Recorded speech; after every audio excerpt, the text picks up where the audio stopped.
নমস্কার। শুরু করছি আজকের গল্প। প্রভাত কুমার মুখোপাধ্যায়ের গল্প রসময়ীর রসিকতা। হাস্যরস কত আকর্ষণীয় শিল্পময় হয়ে উঠতে পারে প্রভাত কুমার মুখোপাধ্যায় সম্পর্কে স্বয়ং কবিগুরু রবীন্দ্রনাথ ঠাকুর বলেছিলেন, ছোট গল্প লেখায় পঞ্চপাণ্ডবের মধ্যে তুমি যেন সব্যসাচী অর্জুন, তোমার গান্ডীব হইতে তীরগুলি ছোটে যেন সূর্যের রশ্মির মতো। প্রভাত কুমার মুখোপাধ্যায়ের সরল ও স্নিগ্ধ, মার্জিত ও সজীব অনাবিল হাস্যরসের গল্পগুলির মধ্যে রসময়ীর রসিকতা একটি অন্যতম গল্প। সঙ্গে থাকুন, ভালো লাগলে চ্যানেলটি সাবস্ক্রাইব করুন, লাইক করুন, শেয়ার করুন। শুরু করছি আজকের গল্প প্রভাত কুমার মুখোপাধ্যায়ের রসময়ীর রসিকতা। ক্ষেত্রমোহন বাবুর ৮৮ বর্ষব্যাপী দাম্পত্য জীবন স্ত্রীর সহিত যুদ্ধ বিগ্রহ ও সন্ধি করিতে করিতেই কাটিয়াছে। এমন রণরঙ্গিনী স্ত্রী বঙ্গদেশে প্রায়ই দেখা যায় না। ক্ষেত্রমোহনের বয়স এখন ৪০ বৎসর, স্ত্রী রসময়ীর বয়স ৩০ বৎসর। রসময়ী এর নাম যে রাখিয়াছিল, বলিহারি তাহার প্রতিভা। তবে রসও তো অনেকগুলি আছে কিনা, এক্ষেত্রে রৌদ্র রস। ক্ষেত্রমোহন একজন বাংলানবিশ মোক্তার, হুগলিতে থাকিয়া বেশ ২ পয়সা উপার্জন করেন। বাড়ি তাহার হুগলিতে নহে, জেলার মধ্যে কোনো এক পল্লী গ্রামে। তবে কয়েক বৎসর হইল হুগলিতে নিজ বাটি নির্মাণ করিয়া বাস করিতেছেন। দুঃখের বিষয়, এ পর্যন্ত ক্ষেত্রমোহনের সন্তানাদি কিছুই হয় নাই। স্ত্রীর যেরূপ বয়স, আর হইবার ভরসাও নাই। অনেকদিন হইতে তাহার মাসি, পিসি প্রভৃতি পুনর্বার বিবাহ করিবার জন্য তাহাকে অনুরোধ করিতেছেন। ক্ষেত্রমোহনের আন্তরিক বাসনাও তাহাই, কিন্তু রসময়ীর ভয়ে এ পর্যন্ত এ বিষয়ে কোন রকম চেষ্টা চরিত্র করিতে সাহস করেন নাই। ইতিমধ্যে সামান্য একটা ঘটনা উপলক্ষে রসময়ী ভয়ানক বিপ্লবী সৃষ্টি করিয়া ক্ষেত্রমোহনকে ২ দিন গৃহচ্ছাড়া করিল। অবশেষে নিজে তাহার পিত্রালয়ে হালিশহরে চলিয়া গেল। ক্ষেত্রমোহন তখন সাহসে ভর করিয়া গৃহে ফিরিয়া আসিলেন এবং প্রতিজ্ঞা করিলেন রসময়ীর আর মুখদর্শন করিবেন না, অন্যত্র বিবাহ করিবেন। এ বাড়িতে রসময়ীকে আর ঢুকিতে দিবেন না, অনেক হয়েছে, এই শেষ। হালিশহর গ্রামটি হুগলিরই অপর পারে, মধ্যে গঙ্গা প্রবাহিতা। চৌধুরী পাড়ায় রসময়ীর পিত্রালয়। অনেকদিন হইল তাহার পিতামাতার কাল হইয়াছে। এখন সে বাড়িতে রসময়ীর বিধবা দিদি বিনোদিনী এবং তাহার ২টি ছোট ভাই নবীন ও সুবোধ বাস করে। নবীন কাঁচরাপাড়ার কারখানায় কর্ম করে। সুবোধ স্কুল ছাড়িয়ে এখন বাড়িতেই বসিয়া আছে, এখনো কিছু জুটে নাই। মাসাধিক কাল রসময়ী হালিশহরে বাস করিতেছে। পূর্বে পূর্বে এরূপ স্থলে ২-৪ দিন বা বড়জোর ১ সপ্তাহ পরে দন্তে তৃণ করিয়া ক্ষেত্রমোহন আসিয়া উপস্থিত হইতেন এবং কত সাধ্য সাধনা করিয়া স্ত্রীকে গৃহে ফিরাইয়া লইয়া যাইতেন। কিন্তু এবার সে নিয়মের ব্যতিক্রম দেখিয়া রসময়ী কিছু চিন্তিত হইয়া পড়িয়াছে।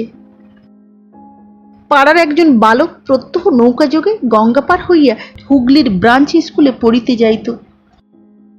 সে ছেলেটি গ্রামে প্রচার করিয়া দিল, ক্ষেত্রমোহন বাবুর বিবাহ দিন স্থির হইয়া গিয়াছে। এই কথা শুনিয়া রসময়ীর দিদি বিনোদিনী একদিন বৈকালে ছেলেটিকে বাড়িতে ডাকিয়া আনিলেন। তাহাকে সন্দেশ ও রসগোল্লা খাইতে দিয়া বলিলেন, বাবা, শুনলাম নাকি আমাদের ক্ষেত্র আবার বিয়ে করছে, এ কথা কি সত্যি? বালক বলিল, হ্যাঁ সত্যি বই কি। আমাদের ক্লাসে সুরেশ বলে একটি ছেলে পড়ে, চুচুড়োয় তাহার মামার বাড়ি, তারই মামাতো বোনের সঙ্গে বিয়ে। ঠিক জানো বাবা? জানি বই কি, সুরেশই তো আমাকে বলেছে। দিন স্থির পর্যন্ত হয়ে গেছে, তার মামার নাম কি জানো তুমি? নাম হরিশচন্দ্র চাটুর্যী, জজ আদালতে কর্ম করেন। তাদের বাড়িটি তুমি চেনো বাবা? হ্যাঁ, চিনি বই কি, সুরেশের সঙ্গে কতবার গিয়েছি। আর কত বড় মেয়ে?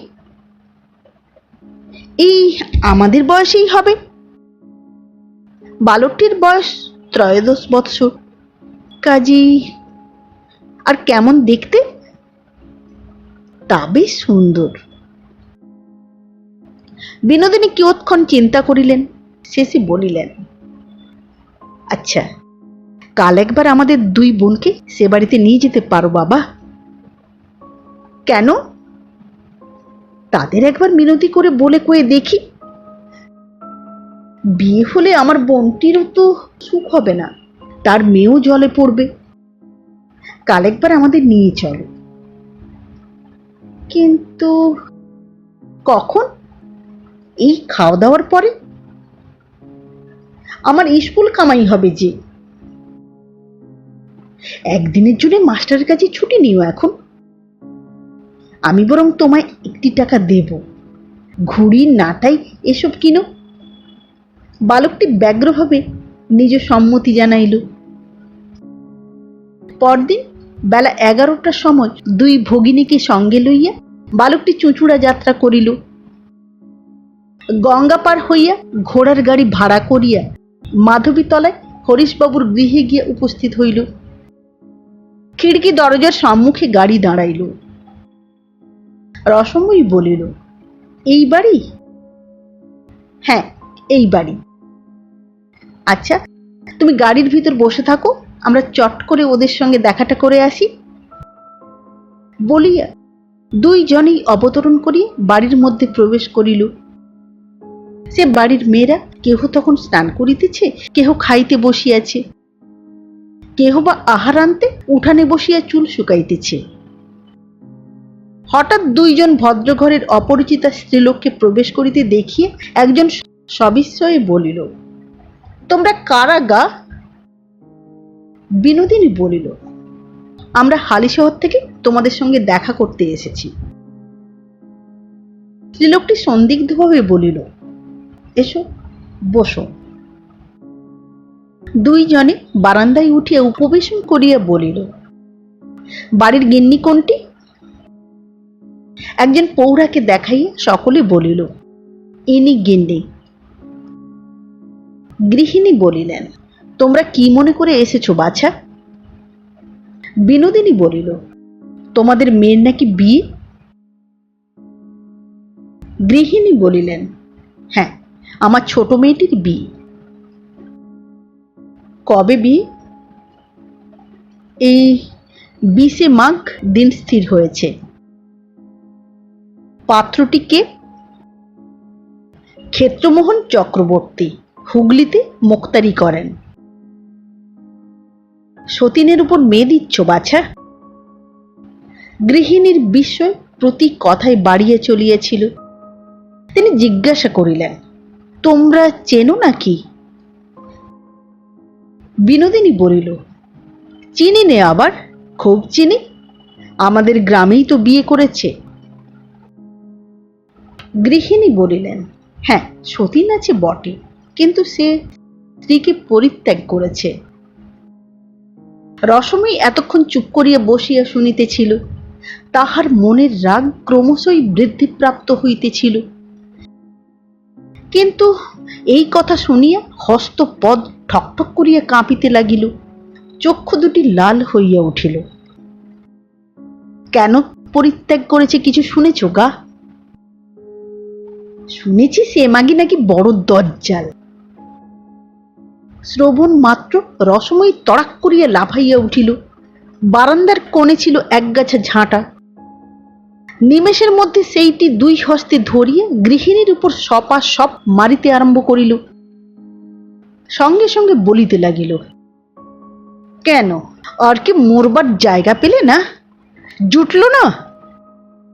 আমার স্বামী ছাড়া কি তোমার মেয়ের অন্য পাত্র জুটল না? কেন জায়গা পেলে না আর মরবার? এই অভাবনীয় ঘটনায় বাড়ির লোক ক্ষণকালের জন্য হতবুদ্ধি হইয়া রহিল। তাহার পর মহা গণ্ডগোল আরম্ভ হইল। অল্প বয়স্কা বালিকারা দৌড় দিয়া ছুটিয়া কেহ খাটের নিচে, কেহ সিন্দুকের আড়ালে লুকাইল। বাড়ির ঝি বসিয়া বাসন মাজিতেছিল। সে বাসন ফেলিয়া, ওরে বাবারে, ওরে ওরে খুন করলে রে, খুন করলে রে, পাহারাওলা, সেপাই, সেপাই, পাহারাওলা, সেপাই বলিয়া ঊর্ধ্বশ্বাসে ছুটিয়া রাস্তায় বাহির হইয়া পড়িল। বাড়ির অপর মেয়েরা আসিয়া রসময়ীকে ধরিয়া ফেলিল। রসময়ী তখন গৃহিণীকে ছাড়িয়া তাহাদের উপর কিল, চড় ও মুষ্টিবাণ বৃষ্টি করিতে লাগিল। কাহারও কাপড় ছিঁড়িয়া দিল, কাহাকেও কামড়াইয়া দিল, কাহারও চুল ছিঁড়িয়া দিল, কাহাকেও খামচাইয়া দিল। হাঁপাইতে হাঁপাইতে বলিতে লাগিল, কোনেটা গেল কোথায়? তাকে একবার বের করো না, চোখ দুটো গেলে দিয়ে যাই, নাকটা কেটে দিয়ে যাই, দাঁতগুলো ভেঙে দিয়ে যাই। গেল কোথায়? কোনেটা গেল কোথায়? বিনোদিনী এতক্ষণ চুপ করিয়া দাঁড়াইয়াছিল। ক্রমে সদর দরজায় লোক হৈ হৈ করিতে লাগিল। তখন সে বলিল, রসময়ী, থাম থাম, ক্ষমা দে বোন, খুব হয়েছে, চল বাড়ি চল। ঝি ছুটিয়া বাড়িতে প্রবেশ করিয়া বলিল, ওগো, যেতে দিওনি, থানায় খবর দিয়ে এসেছি, দারোগা আসছে। পুলিশের নাম শুনিয়া রসময়ী বলিল, চলো দিদি, চলো। যাবে কোথা? দারোগা আসুক তবে যেও। বলিয়া দুই তিনটি স্ত্রীলোক রসময়ীকে ধরিতে অগ্রসর হইল। রসময়ী এক লম্ফে উঠানের কোণ হইতে আঁশ বটিখানা সংগ্রহ করিয়া মাথার উপর সবেগে ঘুরাইয়া বলিল, আমার খুন চেপেছে, সবাইকে খুন করে ফাঁসি যাব। ইহা দেখিয়া সমস্ত স্ত্রীলোক মাগো বলিয়া ছুটিয়া ঘরে ঢুকিয়া দুয়ার বন্ধ করিয়া দিল। পাহারাওলা, আসামি যে পালায়, পাহারাওলা বলিয়া চিৎকার করিতে করিতে ঝি পুনশ্চ রাস্তায় বাহির হইয়া পড়িল। রসময়ী তখন দিদির সহিত খিড়কি দরজা দিয়ে বাহির হইয়া গাড়িতে উঠিয়া বলিল, পারঘাটে চলো। বলা বাহুল্য, হরিশ্চন্দ্র বাবু ক্ষেত্রমোহনকে কন্যাদান করিলেন না। তাহার গৃহিণী বলিলেন, সে খুনে মেয়ে মানুষ, বিয়ে দিলে আমার মেয়েকে খুন করে ফেলবে। না বাবা, যে খুনে মেয়ে মানুষ, তুমি অন্যত্র চেষ্টা দেখো। পরদিন কাছারিতে গিয়া হরিশবাবুর মুখে ক্ষেত্রমোহন সকল কথাই শ্রবণ করিলেন। রাগে তাহার সর্বশরীর জ্বলিতে লাগিল। কাছারি হইতে বাড়ি ফিরিয়া হাত মুখ ধুইয়া অন্তঃপুরে বসিয়া ক্ষেত্রবাবু তামাক খাইতেছিলেন। এমন সময় হঠাৎ ঝড়ের মতো রসময়ী আসিয়া প্রবেশ করিল। কয়েক মুহূর্ত নির্বাক হইয়া ক্ষেত্রমোহনের পানে দৃষ্টিপাত করিল। সেই প্রকার দৃষ্টিপাত, যে দৃষ্টিপাতে পূর্বে মুনি ঋষিরা লোককে ভস্ম করিয়া ফেলিতেন। ক্ষেত্রবাবু বলিলেন, কি মনে করে? রসময়ী অসম্ভব সংযমের সহিত উত্তর করিল, একটা শ্রাদ্ধের জোগাড় করতে। তাহার ওষ্ঠযুগল ক্রোধে কম্পিত হইতে লাগিল। তামাক টানিতে টানিতে ক্ষেত্রমোহনবাবু বলিলেন, শ্রাদ্ধটা কার? হরিশ চাটুর্যের মেয়ের, আর মেয়ের মার। তাহলে দুটো শ্রাদ্ধ বলো, সঙ্গে সঙ্গে অমনি নিজেরটাও সেরে নিলে হয় না? সেইটি হবে না এখন। বুড়ো বয়সে বিয়ে করছো নাকি শুনলাম। হুঁকার নামাইয়া একটু উত্তেজিত ভাবে ক্ষেত্রমোহন বলিলেন, করছি তো। করব না কেন? তোমার ভয়ে নাকি? রসময়ী চিৎকার করিয়া হাত নাড়িয়া বলিল, করো না, করো, করে একবার মজাটাই দেখো না। কি করবে তুমি? এই এমন কিছু না, আঁশ বঁটি দিয়ে সে মেয়ের নাকটা কেটে দেব, আর বুকে একখানা 10 মুনে পাথর চাপিয়ে দেব। আর তোমার নাকটা কানটা কেউ যদি কেটে দেয়,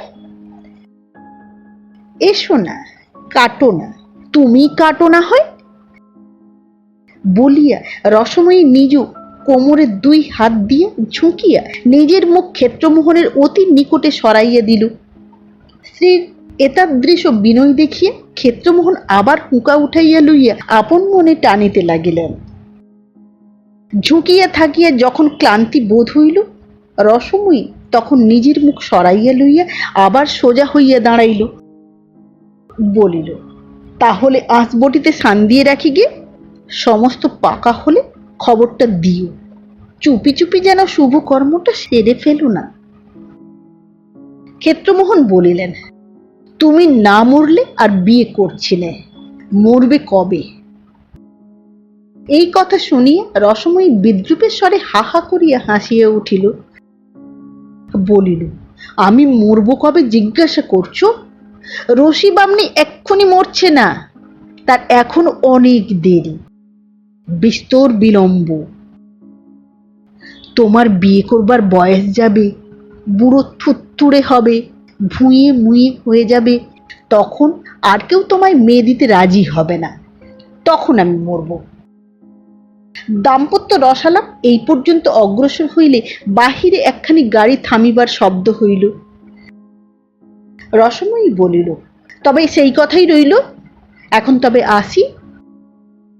দিদি ওপাড়ায় তার জায়ের বাড়ি গিয়েছিল, ভাবলাম তার সঙ্গে এসে তোমার সঙ্গে দুটো মনের কথা কয়ে যাই বলিয়া রসময়ী প্রস্থান করিল। উক্ত কথোপকথনের পর 6 মাস কাটিয়ে গিয়েছে। রসময়ীর গর্ব সফল হইল না, সে এখন মৃত্যুশয্যায় শায়িত। সংবাদ পাইয়া ক্ষেত্রমোহন বাবু হালি শহরে গেলেন। চিকিৎসাদির কিছুই ত্রুটি হইল না, কিন্তু রসময়ী বাঁচিল না। গঙ্গা তীরে লইয়া গিয়া ক্ষেত্রমোহন স্ত্রীর মুখাগ্নি করিলেন। আশ্চর্য সংসারের মায়া, যে এত কষ্ট দিয়েছে তাহার জন্য ক্ষেত্রমোহন ঝরঝর করিয়া অশ্রুপাত করিতে লাগিলেন। আরো মাস 6 কাটিল। ক্ষেত্রমোহনের পার্শ্বচর বন্ধু বান্ধবগণ নানা স্থানে পাত্রী অন্বেষণে ব্যস্ত হইলেন। অবশেষে হুগলির নিকটস্থ একটি গ্রামে সুযোগ্য পাত্রের সন্ধান পাওয়া গেল। ক্ষেত্রমোহন স্বয়ং গিয়া দেখিয়া আসিলেন। মেয়েটির ডাগর, দেখিতেও ভালো। বিশেষ মেয়ের পিতা একটি বড় জমিদারের নায়েব। ওদিককার মামলা মোকদ্দমাগুলিও এই সূত্রে ক্ষেত্রমোহন বাবুর করায়ত্ত হইবে। কন্যার পিতা রজনীকান্ত ঘোষাল ইংরেজি লেখাপড়া জানা ব্যক্তি। বিবাহের কথাবার্তা পাকা হইল। বরের খুড়ো মহাশয় গ্রাম হইতে আসিয়াছেন, করল আশীর্বাদ। প্রভাতে অফিস কক্ষে বসিয়া 2-4 জন মক্কেলের সঙ্গে মোক্তারবাবু কথাবার্তা কহিতেছিলেন। খুড়া মহাশয় একখানি বঙ্গবাসী হস্তে ঘরের কোণে বসিয়া তামাকু সেবন করিতেছিলেন। এমন সময় ডাকপিয়ন আসিল। ক্ষেত্রমোহন বাবুর হস্তে একখানি পত্র দিয়া গেল। খামের উপর হস্তাক্ষরের প্রতি দৃষ্টিপাত করিয়া ক্ষেত্রমোহনের মাথা ঘুরিয়া গেল। 2-4 বার চক্ষু রগড়াইয়া বারংবার খামখানির শিরোনাম পরীক্ষা করিতে লাগিলেন। কাছে আনিয়া দূরে সরাইয়া নানা প্রকারে দেখিলেন। অবশেষে কম্পিত হস্তে পত্রখানি খুলিলেন। পড়িয়া তাহার মুখ বিবর্ণ হইয়া গেল। মক্কেলগণকে বলিলেন, আচ্ছা এখন তোমরা যাও, আজ সকাল সকাল কাছারি যাব, সেইখানেই বাকি কথাবার্তা হবে। এখন মক্কেলগণ চলিয়া গেলে খুড়া মহাশয় বলিলেন, চিঠি এলো ক্ষেত্তর? জড়িত স্বরে ক্ষেত্রমোহন বলিলেন, আজ্ঞে আজ্ঞে হ্যাঁ। কোথাকার চিঠি? তাই তো ভাবছি। ক্ষেত্রমোহনের মুখভাব এবং কণ্ঠস্বরের বিকৃতি লক্ষ্য করিয়া খুড়া মহাশয় উঠিয়া আসিলেন। তখন ক্ষেত্রমোহন পত্রখানি দ্বিতীয়বার পাঠ করিতেছেন। তাহার নিঃশ্বাস বন্ধ হইবার উপক্রম হইয়াছে, চক্ষু কপালে উঠিয়াছে। খুড়া মহাশয় দ্রুতভাবে বলিলেন, কি ব্যাপার, কি কোনো দুঃসংবাদ নয় তো? ক্ষেত্রমোহন বাবু নীরবে পত্রখানি খুড়া মহাশয়ের হাতে দিলেন। তিনি পত্র লইয়া চশমা অনুসন্ধান করিয়া চক্ষে পড়িলেন। জানালার কাছে দাঁড়াইয়া খুড়া মহাশয় পত্রখানি পড়িতে লাগিলেন। সাধারণ পাতলা চিঠির কাগজে বেগুনি রঙের ম্যাজেন্টা কালি দিয়ে লেখা। উপস্থানের নাম নাই, তারিখ নাই। নিম্ন প্রকারে লিখিত, শ্রী শ্রী দুর্গা সহায়, প্রণাম পূর্বক নিবেদনঞ্চ বিশেষ। তোমার মতিচ্ছন্ন ধরিয়াছে, মনে করিয়াছ রসময় মরিয়াছে, আপদ গিয়াছে, এইবার বিবাহ করি। আমি মরিয়াছি বটে, কিন্তু তাই বলিয়া তুমি নিষ্কৃতি পাইয়াছ তাহা মনেও করিও না। বাড়ির সম্মুখে যে বড় বটগাছ আছে, তাইতে আমি আজকাল বাস করিতেছি। তুমি কি করো, কোথায় যাও, সমস্তই আমি সেখানে বসিয়া দেখিতেছি। রাত্রিরে গাছ হইতে নামিয়া মাঝে মাঝে তোমার শয়ন ঘরে যাই, তোমার খাটের চারিদিকে ঘুরিয়ে বেড়াই। এক একবার ইচ্ছা করে গলাটা টিপিয়ে দিয়ে তোমাকেও আমার সঙ্গী করি। আমার এখানে বড্ড একলা বোধ হয়। আমার চেহারা এখন অতিশয় খারাপ হইয়া গিয়াছে। আমার গায়ের মাংস চামড়া আর কিছুই নাই, খালি হাড় আছে, তাও সাদা নয়। গঙ্গার তীরে আমাকে যে পোড়াইয়াছিলে, তাইতে হাড়গুলো সব কালো কালো হইয়া গিয়াছে। যাহা হোক, নিজের রূপ বর্ণনা নিজের মুখে শোভা পায় না। বিবাহ করিও না, করিলে তোমার নলাটে অশেষ দুর্গতি নেকা আছে। ইতি রসময়। পত্র পড়িয়া খুড়া মহাশয়ের মুখ কালিমাময় হইয়া গেল। ভীত স্বরে জিজ্ঞাসা করিলেন, এ হাতের লেখা কার, চিনতে পারছো? খুব চিনি, তারই হাতের লেখা। অন্য কেউ জাল করেনি তো? ভগবান জানেন। খুড়া মহাশয় নিকটস্থ চেয়ারে বসিয়া পড়িলেন। কিয়ৎক্ষণ ছাদের কড়িকাঠির পানে চাহিয়া বলিয়া উঠিলেন, জয় রাম সীতারাম, রাম রাম রাম, রাঘব রাবণারি, রাম রাম রাম, জয় রাম সীতারাম। খুড়া মহাশয়কে এমতাবস্থায় দেখিয়া ক্ষেত্রমোহনের আরো ভয় হইল। বলিলেন, আচ্ছা খুড়ো মশাই, ভূতে কখনো চিঠি লেখে? খুড়া মহাশয় বলিয়া উঠিলেন, ভূত বলতে নেই, ভূত বলতে নেই, উপদেবতা বলো। জয় সীতারাম, জয় রাম, জয় সীতারাম, জয় সীতারাম। দুজনেই নির্বাক। অবশেষে খুড়া মহাশয় বলিলেন, দেখো, কারো বদমাইশি নয় তো? এমনটাই কি হতে পারে? অনেক রকম ভৌতিক উপদ্রবের কথা শুনেছি বটে, কিন্তু এরকমটা কখনো তো শোনা যায়নি। আচ্ছা, বৌমার হাতের লেখা আগেকার চিঠিপত্র কিছু আছে কি? লেখাটা মিলিয়ে দেখলে হয় না? ক্ষেত্রমোহন বলিলেন, পুরানো চিঠি আছে বই কি। বলিয়া বাটির মধ্যে প্রবেশ করিয়া ৪-৫খানা বাহির করিয়া আনিলেন। খুড়া মহাশয় চশমার কাঁচ দুইখানি কোঁচার কাপড়ে ভালো করিয়া মার্জনা করিয়া লইলেন। পরে পত্রগুলি লইয়া অত্যন্ত সাবধানে হস্তাক্ষর মিলাইতে লাগিলেন। অবশেষে সেগুলি টেবিলের উপর ফেলিয়া দীর্ঘ নিঃশ্বাস পরিত্যাগ করিয়া বলিলেন, একই হাতের লেখা তো দেখছি। খামখানা উল্টাইয়া পাল্টাইয়া দেখিতে লাগিলেন। 1 পয়সার সাধারণ সাদা খাম, তাহাতে একখানি 2 পয়সার টিকিট আঁটা আছে। ক্ষেত্রমোহনের হাতে খামখানি দিয়া বলিলেন, কোথাকার ছাপ দেখো তো। ক্ষেত্রবাবু বাংলা নবিশ মোক্তার হইলেও ইংরেজি ছাপার অক্ষর পড়িতে পারিতেন। ছাপ পরীক্ষা করিয়া বলিলেন, হুগলির ছাপ, কালকের তারিখ। খুড়া মহাশয় চুপ করিয়া বসিয়া রহিলেন। মাঝে মাঝে কেবল অস্ফুট স্বরে বলিতে লাগিলেন, জয় রাম শ্রীরাম, জয় রাম, জয় সীতারাম। কাছারির বেলা হয় দেখিয়া মোক্তারবাবু স্নান করিয়া আহারে বসিলেন, কিন্তু কিছুই খাইতে পারিলেন না। রান্নাঘরের বারান্দায় যেখানে বসিয়া তিনি আহার করিতেছিলেন সেখান হইতে বড় গাছটার অগ্রভাগ দেখা যায়। খান আর মাঝে মাঝে সেই গাছটার পানে চাহেন। একসময় গাছের একটা ডাল খড়খড় করিয়া নড়িয়া উঠিল, কাহার যেন হাসিরও শব্দ শোনা গেল। ক্ষেত্রমোহনবাবুর আর খাওয়া হইল না, উঠিয়া পড়িলেন।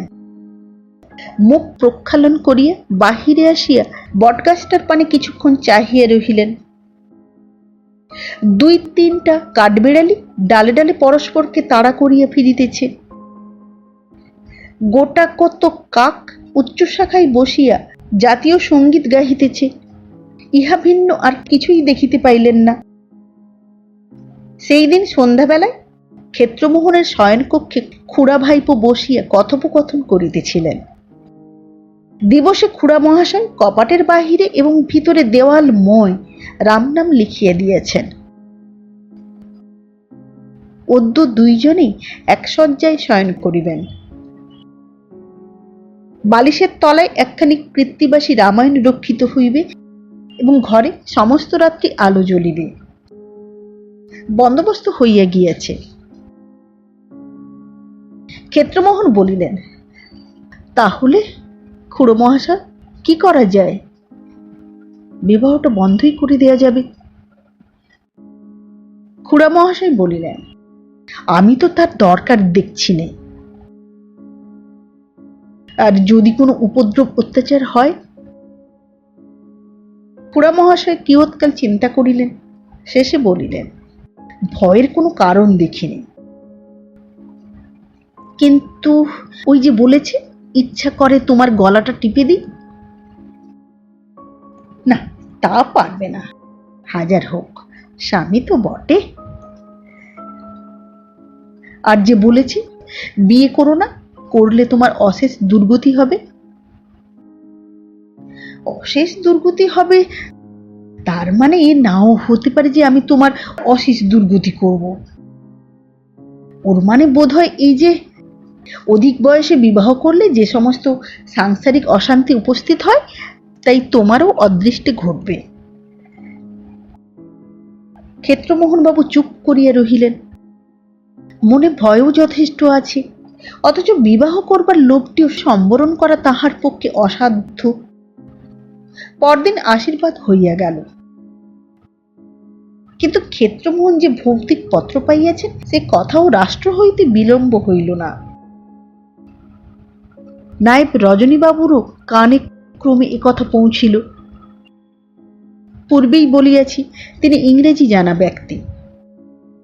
শুনিয়া হাহা করিয়া হাসিয়া উঠিলেন, বলিলেন, ভূত! এই বিংশ শতাব্দীতে ভূত বিশ্বাস করতে হবে? বিবাহের দিন স্থির হইয়াছে 8ই ফাল্গুন, আর 5 দিন মাত্র বাকি আছে। উভয় পক্ষ হইতে সমস্ত আয়োজনাদি হইতেছে। বিকালে বৈঠকখানায় ক্ষেত্রমোহন জন কয়েক বন্ধু বান্ধব সহ বসিয়াছিলেন। ইহাদের মধ্যে একজন সরকারি উকিল, নাম মনোহর বাবু। লোকটির বয়স 40 পার হইয়াছে। চোখে সোনার চশমা, মাথায় ঝাঁকড়া ঝাঁকড়া চুল, মুখমণ্ডল প্রচুর গোঁপ দাড়িতে আবৃত, হাতে বড় বড় নখ। এক কথায় লোকটি থিওজফিস্ট। ক্ষেত্রবাবুর ভৌতিক পত্রপ্রাপ্তির সমাচার অবগত হইয়া অবধি মনোহরবাবু ইহার সঙ্গে একটু ঘনিষ্ঠতা স্থাপন করিয়া লইয়াছেন। অপর একজন নব্য যুবক, নাম সুরেন্দ্রনাথ। ইনি এলে ফেল করা শিক্ষিত মোক্তার, বিস্তর ইংরেজি উপন্যাস পাঠ করিয়াছেন। সুরেন্দ্রবাবু বলিলেন, ক্ষেত্রবাবু, একটা কথা আমার মনে হচ্ছিল। অনেক উপন্যাসে পড়া গেছে, একটা দুর্ঘটনা ঘটে গেল, যেমন রেলে কলিশন বা নৌকাডুবি বা আর কিছু। সকলেই মনে করছে অমুক লোকটা মরে গেছে, মৃত্যুর চাক্ষুষ সাক্ষীরও অভাব নেই, কিন্তু বইয়ের শেষ দিকটায় দেখা গেল যে সে বেঁচে আছে। তাই আমার মনে হয় আপনার স্ত্রী এখনো বেঁচে আছেন, নয় এ চিঠি জাল। কিন্তু আপনার দৃঢ় বিশ্বাস এ চিঠি তারই হাতের লেখা, জাল নয়। সুতরাং আপনার স্ত্রী বেঁচে আছেন বিশ্বাস করা ছাড়ার উপায়ন্তর নেই, কারণ এই বিংশ শতাব্দীতে ভূতের অস্তিত্ব কোনো মতেই বিশ্বাস করা যায় না। থিওজফিস্ট উকিলবাবুটি ইহা শুনিয়ে বলিলেন, কেন মশাই, বিংশ শতাব্দীতে ভূতের অস্তিত্ব কোনো মতেই বিশ্বাস করতে পারেন না কেন? নবীন মুক্তার বাবু বলিলেন, কারণ আমি কখনো দেখিনি বলে। শুনিয়া মনোহর বাবু বিজ্ঞভাবে হাস্য করিয়ে বলিলেন, সম্রাট সপ্তম এডওয়ার্ডকে কখনো দেখেছেন? না, দেখিনি। তিনি আছেন বলে বিশ্বাস করেন? করি। তার কারণ আমি না দেখলেও হাজার হাজার লোক তাকে দেখেছে, তার 10-20 খানা ছবিও দেখেছি। কিন্তু ভূত আমি নিজে দেখেছি এমন কথা আজ পর্যন্ত কাউকে বলতে শুনলাম না। সবাই বলে, খুব বিশ্বস্ত লোকের মুখে শুনেছি যে তারা স্বয়ং ভূত দেখেছে। মনোহরবাবু তাহার সুঘন দাড়ির মধ্যে দীর্ঘ নখ অঙ্গুলিগুলি চালনা করিতে করিতে বলিলেন, আপনি বললেন হাজার হাজার লোকে সম্রাটকে দেখেছে, তেমনি হাজার হাজার লোক অশরীরী আত্মাকে প্রত্যক্ষ করেছে। আপনি বললেন যে সম্রাটের 10-20 খানা ছবি দেখেছেন, তেমনি 10-20 খানা ভূতের ছবি আপনাকে আমি দেখাতে পারি। যদি দেখতে চান একদিন আমার বাড়িতে যাবেন, আমার একখানা বইয়ে কেটি কিং এর ছবি আছে। প্রথম চার্লসের সময় কেটি কিং নামে একটি মেয়ে জীবিত ছিলেন, 16 বৎসর বয়সে তার মৃত্যু হয়। গত শতাব্দীর মধ্যভাগে আমেরিকা ইউরোপের নানা স্থানে অনেক সেয়াসে কেটি কিং স্থূল শরীর ধারণ করে আবির্ভূত হয়েছিলেন। তার নাড়ি পরীক্ষা করা হয়েছে, তার শরীরে ছুরি ফুটিয়ে দিয়ে দেখা হয়েছে ঠিক মানুষের মতো রক্তপাত হয়। তার ফটোগ্রাফ পর্যন্ত তোলা হয়েছে। ফটোগ্রাফ থেকে তৈরি ছবি আমার বইতে আছে, আসবেন দেখাবো। সুরেন্দ্রবাবু মৃদু মৃদু হাস্য করিয়া বলিলেন, আপনারও যেমন ভালো মানুষ ওইসব বিশ্বাস করেন। ভূতবাদীদের কত জোচ্চুরি ধরা পড়েছে তার সংখ্যা নেই। কোটি কিং এর দেহে ছুরি ফুটিয়ে রক্তপাত হয়েছে, ওইটা আপনি বিশ্বাসযোগ্যতার প্রমাণ বলে উল্লেখ করলেন। আমার তো ঠিক উল্টো মনে হয়, ছুরি ফোটালে রক্ত না পড়তো, অথচ শরীরী মানুষ একটা দাঁড়িয়ে রয়েছে দেখছি, তাহলে বরং বিশ্বাস হতো এটা বাস্তবিক মানুষ নয়। এক্ষেত্রে দেখুন, ভূত তিনি বাড়ির সামনেই বটগাছে থাকেন। চিঠি যখন লিখতে পারেন তখন অনায়াসেই মূর্তি গ্রহণ করে নিজের বক্তব্য বলে যেতে পারতেন, কিন্তু তা না করে খাম, কাগজ, কালি, কলম সংগ্রহ করবার কষ্ট স্বীকার করলেন কেন? এইটুকু থেকে এইটুকু চিঠিখানি টেবিলের উপর রেখে গেলেই হতো। তা না করে 1 মাইল দূরে পোস্ট অফিসে গেলেন তাকে পোস্ট করতে, আবার 2 পয়সা খরচ করে টিকিট কিনতে হলো। মশাই, ভৌতিক জগতে পয়সা যদি বাস্তবিকই এত সস্তা হয়, তাহলে না হয় সেইখানে গিয়েই প্র্যাকটিস শুরু করি। মনোহরবাবু একটু বিরক্তির সহিত বলিলেন, মশাই, জিনিসটা হাসি তামাশা নয়, এসব গভীর বিষয়। অনেক চর্চা, অনেক আলোচনা না করে এ বিষয়ে মতামত প্রকাশ করা উচিত নয়। ভৌতিক জগৎ থেকে ডাকে চিঠি আসা এই প্রথম নয়। হিমালয় থেকে মহাত্মারাও মাঝে মাঝে ডাকে চিঠিপত্র লিখে থাকেন। কুটুম্বিলাল নামক এক মহাত্মা এরকম অনেক চিঠি আমাদের মাদাম ব্লাভাটস্কিকে লিখেছিলেন। তারাও মনে করলে সাক্ষাৎ আবির্ভাব হয়ে বক্তব্য বলে যেতে পারতেন, কিংবা চিঠি উড়িয়ে টেবিলের উপর ফেলে যেতেও পারতেন, কিন্তু ডাকেই তারা চিঠিপত্র পাঠাতেন। ইহা শুনিয়া শিক্ষিত মোক্তারবাবু মৃদু মৃদু হাস্য করিতে লাগিলেন। বলিলেন, কুটুম্বলালের চিঠি তো কোন কালে জাল বলে সাব্যস্ত হয়ে গেছে। ডাক্তার হজসন বলে একজন বৈজ্ঞানিক নিজে ভারতবর্ষে এসে এ বিষয়ে অনুসন্ধান করে প্রমাণ করে দিয়েছেন যে মাদাম ব্লাভাটস্কি আর দামোদর বলে এক ব্যক্তি সব চিঠি জাল করেছিলেন। একথা শুনিয়ে থিওজফিস্ট বাবুটি ভ্রু কুঞ্চিত করিয়া বিরক্তির স্বরে বলিলেন, ওসব ঈর্ষাপরায়ণ লেখকের বই পড়বেন না। বুঝলেন, ওসব ঈর্ষাপরায়ণ লেখকের বই পড়বেন না। আমার কাছে আসবেন, ভালো ভালো বই সব আপনাকে পড়তে দেব। তা পড়লে আপনার সমস্ত অবিশ্বাস দূর হয়ে যাবে। মাদাম ব্লাভটস্কি যে কত বড় লোক তা তার আইসিস আনভেল্ড বইটি পড়লেই বুঝতে পারবেন। সুরেন্দ্রবাবু মুচকি হাসিয়ে বলিলেন, সে বইটি পড়িনি বটে, তবে the story of the great Mahatma folks বইটি পড়েছি।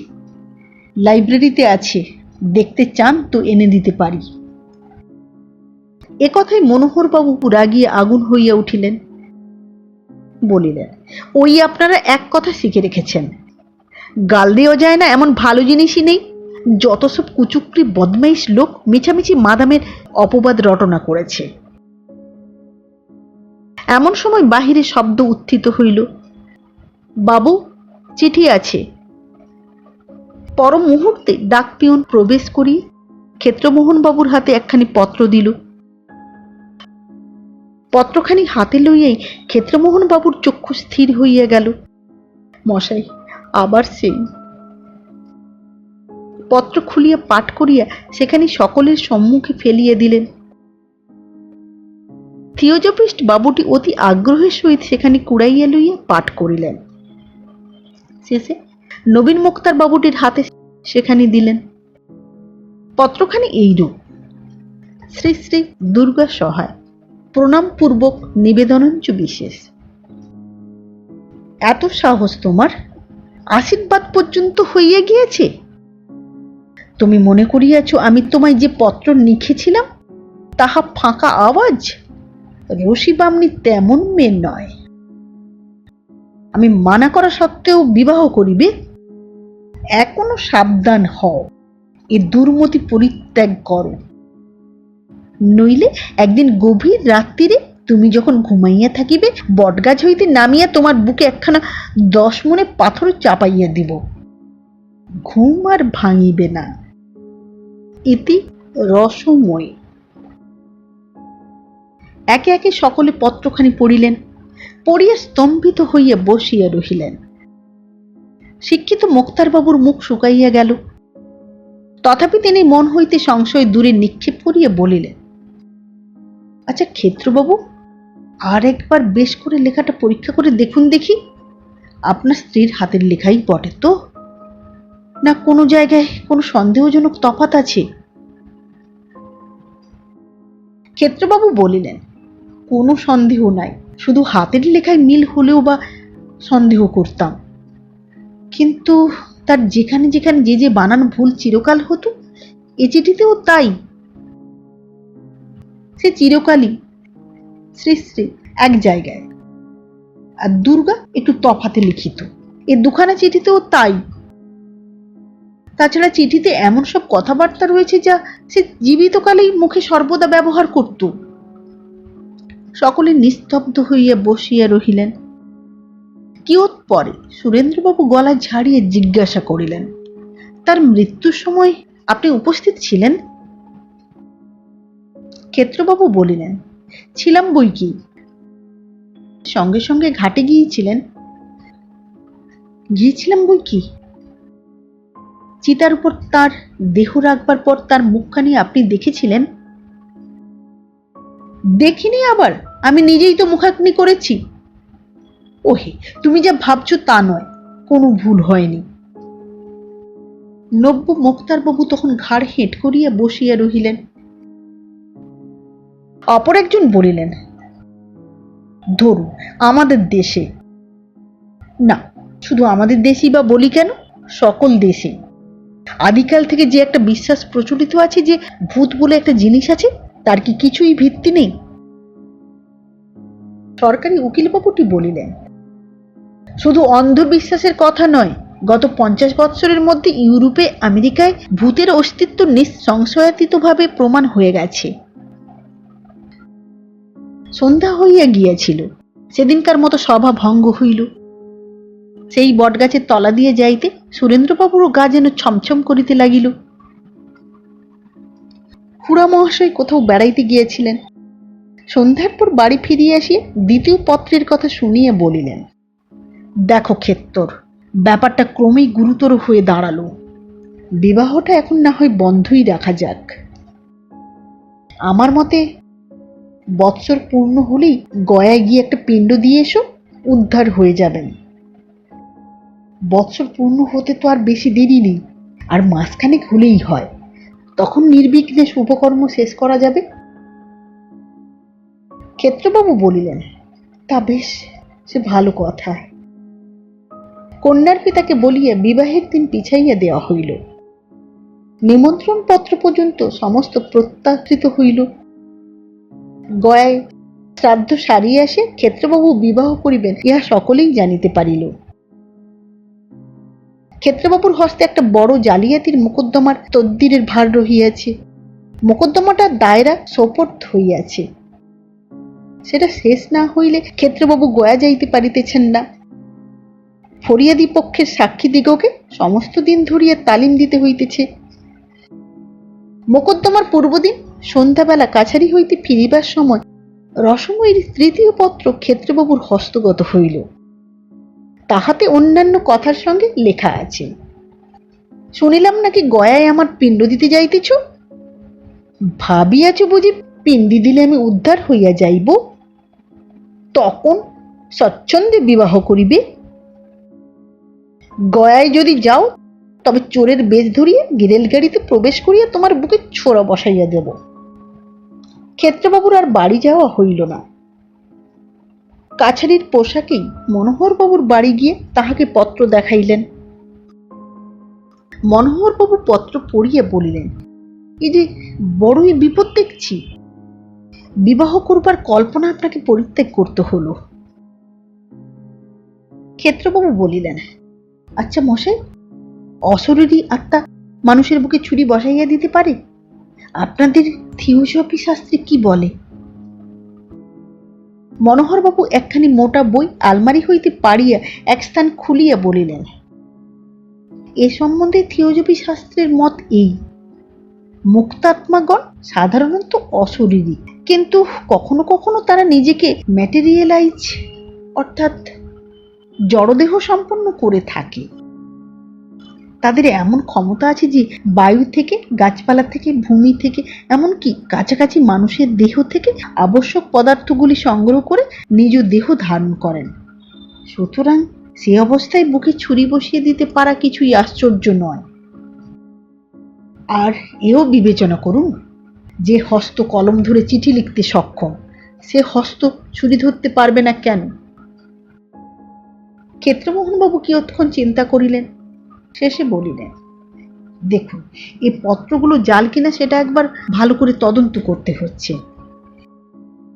আমি বলি কি, এই যে কলকাতা থেকে হস্তলিপি বৈজ্ঞানিক আমাদের দায়রার মোকদ্দমার সাক্ষী দিতে আসছেন, তাকে দিয়ে চিঠিগুলি একবার পরীক্ষা করালে হয় না? থিওজফিস্ট বাবুটি ক্ষেত্রমোহনের এ সন্দেহবাদে মনে মনে বিরক্ত হইলেন। প্রকাশ্যে বলিলেন, তা যদি আপনার ইচ্ছা হয় পরীক্ষা করাতে পারেন। পরদিন দায়রায় জালের মোকদ্দমাটির বিচার আরম্ভ হইল। হস্তলিপি বৈজ্ঞানিক সফটমোর সাহেব সাক্ষ্য প্রদান করিলেন। দিন শেষে কাছারির পর ক্ষেত্রমোহন ডাকবংলোয় গিয়ে সফটমোর সাহেবকে ভৌতিক পত্র 3খানি দিলেন। তুলনার জন্য রসময়ীর কয়েকখানি পুরাতন আসল পত্র দিয়ে আসিলেন। সাহেব বলিলেন, কল্য প্রাতে পরীক্ষার ফলাফল জানাইব। পরদিন প্রাতঃকালে সরকারি উকিল মনোহরবাবুকে সঙ্গে লইয়া ক্ষেত্রমোহন আবার ডাক বাংলোয় উপস্থিত হইল। সাহেব বলিলেন, পরীক্ষাধীন পত্র 3খানি এবং আসল পত্রগুলি সমস্তই এক হস্তের লেখা। ইহা শুনিয়া ক্ষেত্রবাবুর মুখখানি ছোট হইয়া গেল। মনোহরবাবু বলিলেন, সাহেব, অনুগ্রহ করিয়া একখানি সার্টিফিকেট লিখিয়া দিতে পারেন? সাহেব মনে করিলেন, নিশ্চয়ই এ পত্র লইয়া একটা মামলা মোকদ্দমা হইবে, আবার সাক্ষী দিতে আসিয়া ফি পাওয়া যাইবে। সুতরাং আহ্লাদের সহিত তিনি সার্টিফিকেট লিখিয়া দিলেন। বাসায় যাইতে যাইতে মনোহরবাবু ক্ষেত্রবাবুকে বলিলেন, এই চিঠিগুলির নকল আর সাহেবের সার্টিফিকেট যদি আমাদের থিওজফিক্যাল রিভিউ নামক মাসিক পত্রে ছাপাতে পাঠাই, তাতে আপনার কোনো আপত্তি আছে কি? আমরা যাকে স্পিরিট রাইটিং বলি, তার সুন্দর অকাঠ্য প্রমাণ হবে। ক্ষেত্রবাবু বলিলেন, তাতে আমার আপত্তি নেই। পরবর্তী সংখ্যা থিওজফিক্যাল রিভিউ পত্রে সার্টিফিকেট সহ চিঠিগুলি ছাপা হইয়া গেল। নানা স্থান হইতে বড় বড় থিওজফিস্টগণ ক্ষেত্রমোহন বাবুকে পত্র লিখিতে আরম্ভ করিলেন। কেহ কেহ হুগলিতে আসিয়া পত্রগুলি সচক্ষে দেখিয়া বিস্ময়ে অভিভূত হইতে লাগিলেন। থিওজফিস্ট মহলে ক্ষেত্রবাবুর প্রসারের আর সীমা নাই। কিন্তু ইহাতে তিনি কিছুমাত্র সান্ত্বনা লাভ করিলেন না। পত্রগুলির জাল প্রমাণ হইলে তিনি বিবাহ করিয়া সুখী হইতে পারিতেন। ভয়ে গয়ায় গিয়া পিণ্ডদান করিতেও পারিলেন না। তাহার অদৃষ্টে বুঝি বিবাহ আর নাই। চৈত্র মাস আসিল, বসন্তের বাতাস বহিতেছে। দোল উপলক্ষে কাছারি বন্ধ। ক্ষেত্রমোহন বাড়িতে বসিয়া নিজ দূরদৃষ্টির বিষয় চিন্তা করিতেছিলেন। এমন সময় একজন আসিয়া সংবাদ দিল, হালি শহরে তাহার শ্বশুর বাড়িতে মহা বিপদ উপস্থিত। দোল উপলক্ষে বাজি পড়াইতে গিয়া একটা বোম ফুটিয়ে তাহার ছোট সম্বন্ধী সুবোধ বিশেষ আঘাতপ্রাপ্ত হইয়াছেন। তাহাকে হুগলির হাসপাতালে আনা হইয়াছে। শুনিয়া ক্ষেত্রবাবু থাকিতে পারিলেন না। গাড়ি ভাড়া করিয়া হাসপাতাল অভিমুখে ছুটিলেন। সেখানে গিয়া দেখিলেন ছেলেটির অবস্থা সংকটাপন্ন। বিছানার নিচে মেঝের উপর বসিয়া বিধবা বিনোদিনী রোদন করিতেছেন। ক্ষেত্রমোহনকে দেখিয়া তিনি আরো রোদন করিতে লাগিলেন। সমস্ত দিন ঔষধ প্রয়োগ ও শুশ্রূষা চলিল। সন্ধ্যার দিকে ডাক্তারেরা বলিলেন আর প্রাণের আশঙ্কা নাই। ক্ষেত্রমোহন শালিকাকে বলিলেন, ঠাকুরঝি, সন্ধ্যা হলো, এইবার বাড়ি চলো। বিনোদিনী বলিলেন, আমি সুবোধকে ছেড়ে বাড়ি যেতে পারবো না।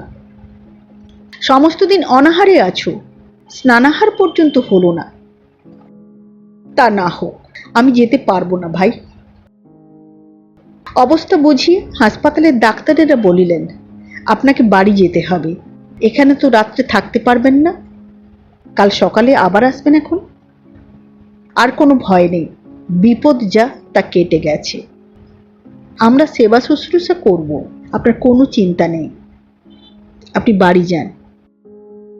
অনেক বুঝাইতে বিনোদিনী সম্মত হইলেন। ক্ষেত্রমোহনকে বলিলেন, তুমি তবে আমায় হালি শহরে নিয়ে চলো, রাত্রে সেখানে থাকবে, কাল ভোরে আবার এখানে আমায় পৌঁছে দিতে হবে। ক্ষেত্রমোহন তাহাই করিলেন। হালি শহরে রাত্রি কাটিল। ভোরে উঠিয়া সহস্তে এক ছিলিম তামাক সাজিয়া ক্ষেত্রমোহন ধূমপান আরম্ভ করিয়াছেন। এমন সময় বাড়ির বাহিরে মহা গণ্ডগোল উপস্থিত হইল। তাড়াতাড়ি হুঁকা রাখিয়া বাহিরে গিয়ে দেখিলেন লাল পাগড়িতে বাড়ি ঘেরাও করিয়া ফেলিয়াছে। অশ্বপৃষ্ঠে স্বয়ং পুলিশের সুপারিনটেন্ডেন্ট সাহেব দুয়ারে দাঁড়াইয়া, সঙ্গে কয়েকজন দারোগা ও হেড কনস্টেবলও আছে। পুলিশ সাহেবের সঙ্গে ক্ষেত্রবাবুর পরিচয় ছিল। নত হইয়া সাহেবকে সেলাম করিলেন। সাহেব চুরুট মুখে বলিলেন, হ্যালো মুক্তিয়ার, তুমি এখানে কি করিতেছ? ক্ষেত্রবাবু বলিলেন, হুজুর, এই আমার শ্বশুর বাড়ি। ইহার তোমার শ্বশুর বাড়ি আছে? উত্তম, আমি তোমার শ্বশুর বাড়ি সার্চ করিবে। কেন হুজুর? ইয়েস, আমি তোমার শ্বশুর বাড়ি সার্চ করিবে। এখানে বোমা তৈরি হয় কিনা দেখিবে। সার্চ ওয়ারেন্ট আছে বলিয়া সাহেব সার্চ ওয়ারেন্টখানি ক্ষেত্রবাবুর হস্তে প্রদান করিলেন। ক্ষেত্রবাবু সেখানে উল্টিয়ে পাল্টিয়ে দেখিয়ে সাহেবের হাতে ফিরাইয়া দিলেন। বলিলেন, হুজুর, মালিক যা ইচ্ছে করিতে পারেন। সাহেব বলিলেন, স্ত্রীলোকগণকে লোকাইয়া রাখো। পুলিশ গৃহমধ্যে প্রবেশ করিল। স্ত্রীলোকগণের মধ্যে কেবল বিনোদিনী। তিনি পুলিশের ভয়ে কোথাও লুকাইবার প্রয়োজন দেখিলেন না। হরির নামের মালাটি হাতে করিয়া উঠানে তুলসী তলায় বসিয়া রহিলেন। থানা তল্লাশি আরম্ভ হইল। বন্দুক, বারুদ, ডিনামাইট, বোমা বর্তমান রণনীতি। যুগান্তর, গীতা, দেশের কথা প্রভৃতি কিছুই বাহির হইল না। বাহির হইল হিন্দু সৎকর্মমালা, গুপ্ত প্রেসপঞ্জিকা, কাশিদাসী মহাভারত এবং একখানা বটতলার ছেঁড়া উপন্যাস। ক্ষুদ্র বা বৃহৎ কোনো দেশনায়কের কোনো ছবিও বাহির হইল না। বাহির হইল কেবল খানকতক কালীঘাটের পট এবং একখানা আর্ট স্টুডিওর গণেশ মূর্তি। জমিদারের খানকতক পুরাতন দাখিলা এবং একটা ধুলিমলিন চিঠির ফাইল বাহির হইল। বিনোদিনীর বাক্স হইতে বাহির হইল এক বান্ডিল চিঠি এবং খানকতক ঠিকানা লেখা সাদা খাম। সমস্ত জিনিস উঠানে আনিয়া জমা করা হইল। একজন দারোগা কাগজপত্রগুলির ফিরিস্তি প্রস্তুত করিতে লাগিলেন। ক্ষেত্রমোহনও সেইখানে বসিয়াছিলেন। তিনি দেখিলেন সাদা খামগুলির প্রত্যেকখানিতে তাহারই শিরোনাম লেখা এবং রসময়ীর হস্তাক্ষর। পুলিশ সাহেবের অনুমতি লইয়া খাম ও চিঠিগুলি ক্ষেত্রবাবু পরীক্ষা করিতে লাগিলেন। খানকড়ি চিঠি রহিয়াছে, সমস্তই বেগুনি রঙের ম্যাজেন্টা কালিতে রসময়ীর হস্তাক্ষরে লিখিত। কয়েকখানি চিঠি খুলিয়া ক্ষেত্রবাবু পাঠও করিলেন। নানা অবস্থা কল্পনা করিয়া অনুমানে পত্রগুলি লিখিত। কোনো কোনোটাতে বটগাছে বাসস্থানেরও উল্লেখ আছে। একখানাতে আছে, গয়ায় পিণ্ডদান করিয়া আসিয়াছ বলিয়া মনে করিও না, আমি আর তোমার অনিষ্ট করিতে পারি না। এখনো রসি বামনি তোমার ঘর মটকাইতে পারে। একখানাতে রহিয়াছে, শুনিলাম বিবাহের দিন স্থির হইয়াছে, এখনো সাবধান। একখানাতে আছে, করল তোমার বিবাহ, এত মানা করিলাম কিছুতেই শুনিলে না। আচ্ছা, বাসর ঘরে আগুন জ্বালাইয়া তোমাকে ও তোমার নববধূকে পোড়াইয়া মারিব, ইত্যাদি ইত্যাদি। সমস্ত ব্যাপারটা দিনের আলোর মতো তখন ক্ষেত্রমোহনের নিকট পরিষ্কার হইয়া গেল। বিনোদিনী তুলসীতলায় বসিয়া সমস্ত দেখিতেছিলেন। ক্ষেত্রমোহন বলিলেন, ঠাকুরজি, এসব কি? ঠাকুরজি আপন মনে মালা জপ করিয়া যাইতে লাগিলেন। নমস্কার। রসময়ীর রসিকতা গল্পটি শোনালাম। পরিবেশনকালীন ভুল ত্রুটি নিজ গুণে ক্ষমা করবেন। সঙ্গে থাকুন। ভালো লাগলে চ্যানেলটি সাবস্ক্রাইব করুন, লাইক করুন, শেয়ার করুন। আবার দেখা হবে আগামী পর্বে একটি নতুন গল্প নিয়ে। আজকের মতো নমস্কার।